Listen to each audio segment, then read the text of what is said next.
Now time for the nation's sharpest opinion. Viewers, Mark Zuckerberg of Meta, earlier Facebook, has now confessed that he, along with other big tech companies, are partners with the American deep state. By deep state, I mean CIA, FBI, State Department and other secret assets of the American government known only to the White House. So Mark Zuckerberg has admitted effectively that over the years, these big tech companies have worked with them to advance the interests of the American deep state. This has now been published everywhere. The recent events in Bangladesh rode on the back of the involvement of the same American deep tech companies who the CIA, FBI and the American secret agencies work with. Muhammad Yunus, who has been flown in by the Americans, I think, to lead Bangladesh, has, as per several emails, of which I have copies with me today, put out by WikiLeaks, he has been over the years in very, very close correspondence with the Americans, particularly when Hillary Clinton was Secretary of State, with her specific personal teams when she was Secretary of State. The Americans have been helping Muhammad Yunus set up his Grameen Bank. They have worked towards advancing the interests of Grameen Bank business-wise, and they've also been working to get him to agree to enter Bangladeshi politics. According to these emails and correspondence, this effort has been going on since 2007, which means that for the last 16 years or more, the Americans and Muhammad Yunus are working together. The way in which Muhammad Yunus, who is a political nobody, has been made the head of Bangladesh makes him a role model to people like Rahul Gandhi. Rahul Gandhi will get very excited because Rahul Gandhi has been similarly, like Muhammad Yunus, has been in close touch with the Americans, and Rahul Gandhi has been effectively, overtly pleading with the Americans to enter and become influence peddlers in Indian politics.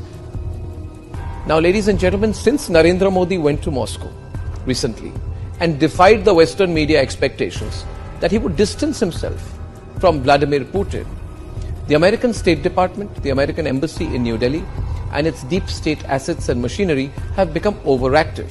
So they must have got instructions from Washington to target the Modi government. So they've become so active, they are doing PR activity. One day they flew down to meet Asaduddin Owaisi on the 12th of August. Then they quickly went to go and meet Omar Abdullah and Farooq Abdullah on the 26th of August in Srinagar. Then they flew down to meet Chandrababu Naidu on the 31st of July. Then they met Congress Chief Minister Revanth Reddy on the 2nd of August. You know, if you look at the way these American diplomats are behaving, it's almost like they're going to fight an election in India, or that they have been given the responsibility of forming an alternative political setup. It's embarrassing. What are you doing, American diplomats? Stop behaving like children. I know you got calls from Washington to meddle, but be classy about it. And in fact, don't do it, because we are tracking everything you do. The American embassy has also started, after these elections, they've started conducting workshops for Indian influencers on social media. They're calling it impact level work. So what they're trying to do, the American diplomats, they're trying to convince more Indian influencers to take a pro-America line, a pro-State Department line, a pro-American deep state line. The Americans think this way they will influence the influencers, and the influencers will do what they want them to do, and maybe in the course of it, through some usual American deep state techniques, they'll call it funding good journalism, or they'll call it funding impact journalism, or whatever like that. They'll keep giving bits of money to people they like. In fact, you should all do the research on which are the people, which are the organizations, which are those digital companies, influencers, who have been taking money from the Americans. Directly, it happens quite directly, $10,000, $20,000, $30,000. They give this money, and these Indians gratefully accept it. And that's how the deep state works.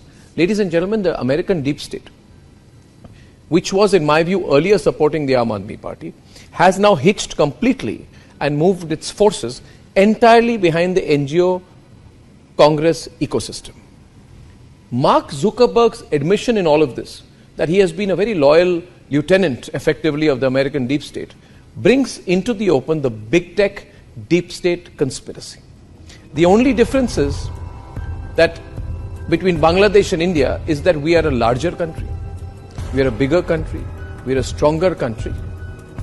And by putting out this kind of information, like I am doing to you right now, like Republicly is constantly putting out to you, we are doing this because we are preparing you, the viewers and supporters of the Republic Media Network, and the people of India, We are preparing you to be prepared for the onslaught of this conspiratorial, dangerous American deep state, American big tech, along with some political parties and leaders in India, their attempt to carry out an onslaught on Indian democracy.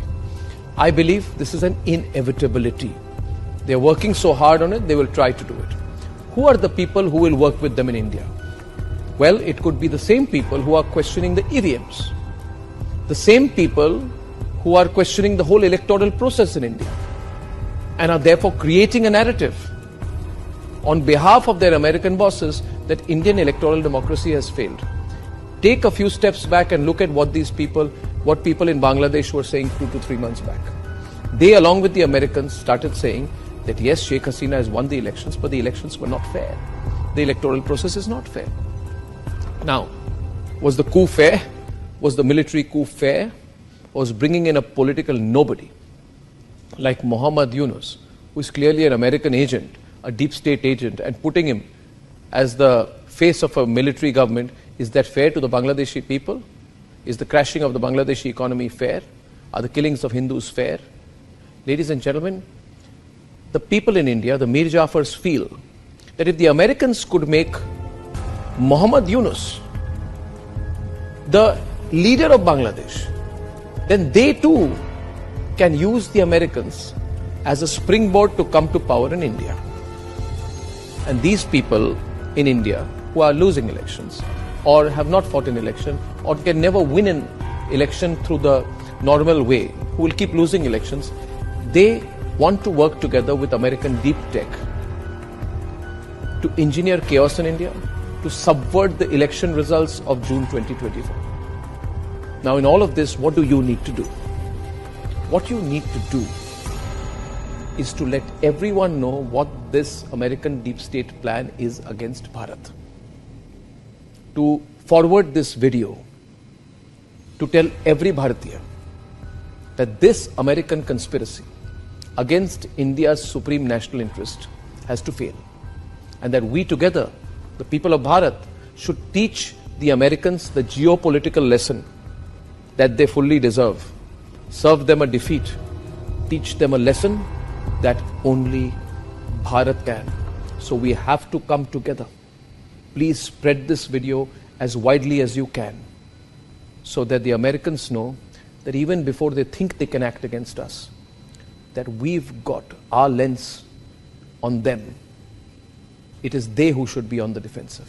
Ladies and gentlemen, it is they who must know the people of Bharat will teach them a lesson, if necessary, if they conspire against our interest.